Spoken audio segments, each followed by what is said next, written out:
Shalom, good evening. This is TV7 Israel News broadcast to you from Jerusalem. And in today's top stories, Yemen's Iranian-backed Houthi rebels launched multiple explosive drones and ballistic missiles into Saudi Arabia, triggering a spike in global oil prices over the weekend. Despite Washington's voiced inclination to reinvigorate the 2015 nuclear agreement with Iran, U.S. President Joe Biden labels the Ayatollah regime an unusual and extraordinary threat to the national security, foreign policy, and economy of the United States. Chinese Foreign Minister Wang Yi acknowledges the need for a renegotiated agreement with Iran to address regional concerns. A senior delegation of Brazilian government officials headed by Foreign Minister Ernesto Araújo arrived in Israel yesterday for a series of meetings, including with Israeli Foreign Minister Gabi Ashkenazi, as relations between Jerusalem and Brasilia seemingly deepen. Following a lengthy discussion behind closed doors, the two top diplomats signed a joint declaration aimed at bolstering bilateral cooperation in the fields of agriculture, economics, technology, and health. Subsequently, in a joint press conference, Israeli Foreign Minister Ashkenazi seized the opportunity to thank his Brazilian counterpart for his country's support in rejecting the decision by the International Criminal Court in The Hague to launch an investigation into Palestinian claims alleging Israeli war crimes in the Gaza Strip, the West Bank, including East Jerusalem. A few days ago, the chief prosecutor of the International Criminal Court, ICC, made an outrageous decision to open an investigation against Israel. This is a decision that distorts international law and harms the possibility of advancing negotiation between Israel and the Palestinians. I thank Brazil and Brazilian leadership for their clear position that the court does not have the jurisdiction or authority to discuss this issue.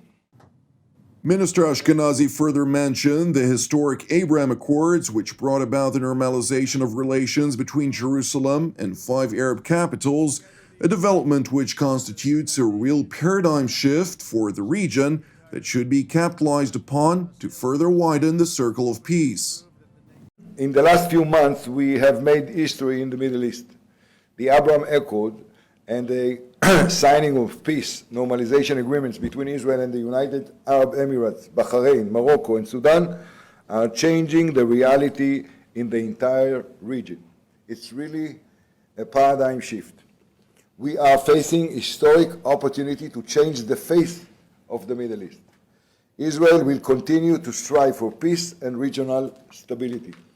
I call on the Palestinian neighbor to take advantage of this historic opportunity and join the circle of peace. Minister Ashkenazi and Minister Araújo also discussed the extent of terror-related activities by Israel's arch-enemy, the Islamic Republic of Iran.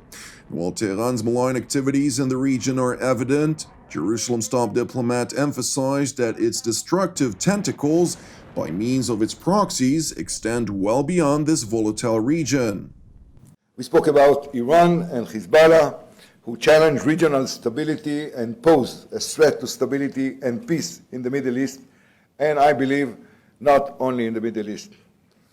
Only recently we have seen Iran's fingerprint in terrorist attack in the Middle East, including against Israeli targets. Iran terrorist arm has also reached Latin America. Everything that has to do with fighting organized crime, fighting terrorism, which is a priority for us there as well. Israel is a key partner. Also, another issue that we lived in Brazil, in our region of the world, in South America, was maybe the neglect of the threat of terrorism and other aspects of organized crime, and the way all those aspects of organized crime are interconnected and unfortunately find some political support in our region. In other yet related news, global oil prices spiked above $71 a barrel over the weekend for the first time in over a year after the Iranian-backed Houthi militia in Yemen launched multiple suicide drones and ballistic missiles towards Saudi Aramco oil facilities situated in the city of Ras Tanura, alongside launches directed at the Saudi cities of Dammam, Asir, and Jazan. While the Saudi-led military coalition confirmed earlier on Sunday that 12 armed drones and 2 ballistic missiles were successfully intercepted over the weekend, Houthi spokesperson Yahya Sariyah declared the cross-border strikes successfully hit their intended targets.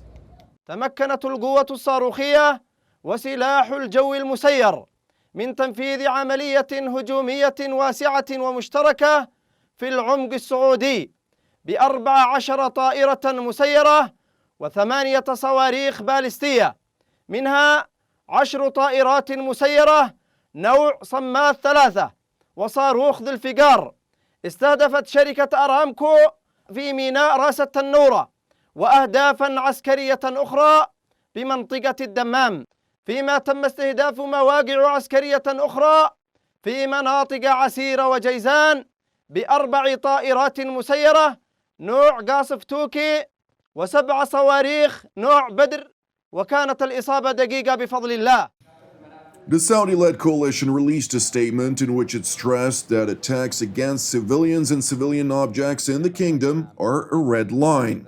Subsequently, in a retaliatory response, the Saudi-led coalition launched wide-scale bombardments against military installations belonging to the Iranian-backed Houthis in Yemen's capital, Sana'a.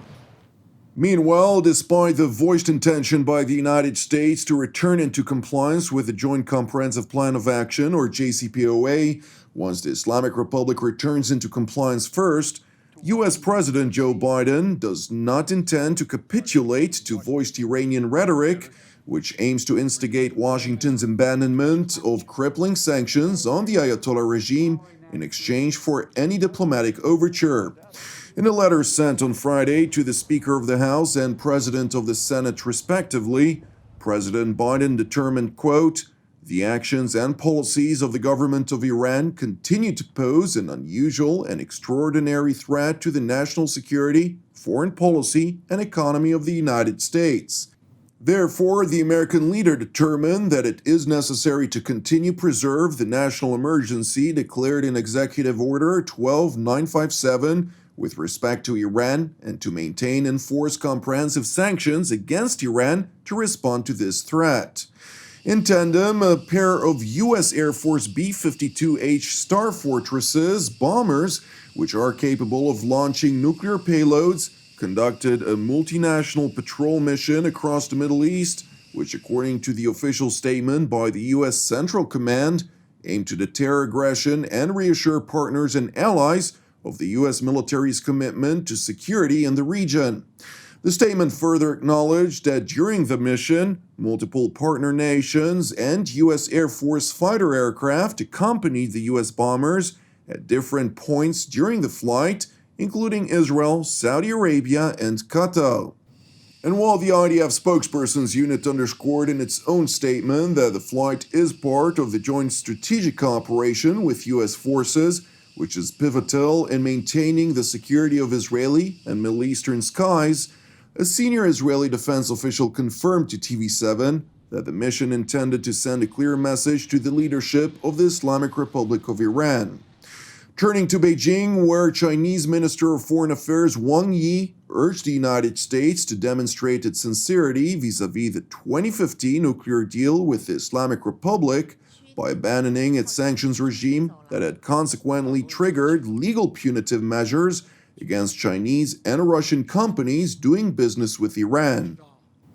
伊朗核问题是牵动中东海湾地区的局势的一个敏感的神经。我们知道，过去4年，由于美方公然违背承诺，单方面退出了伊核全面协议，并且对伊朗实施了极限施压。从而导致地区局势紧张升级。美国新届政府已经表示愿意重返全面协议，我们希望美方切实拿出诚意，尽快采取行动，包括要解除不合法的单边制裁，解除对第三方实体和个人的长臂管辖。当然，与此同时，伊朗也应该全面地恢复履约，承担起核不扩散的责任。我们认为，美伊双方的行动可以通过分布、对等的方式来向前推进。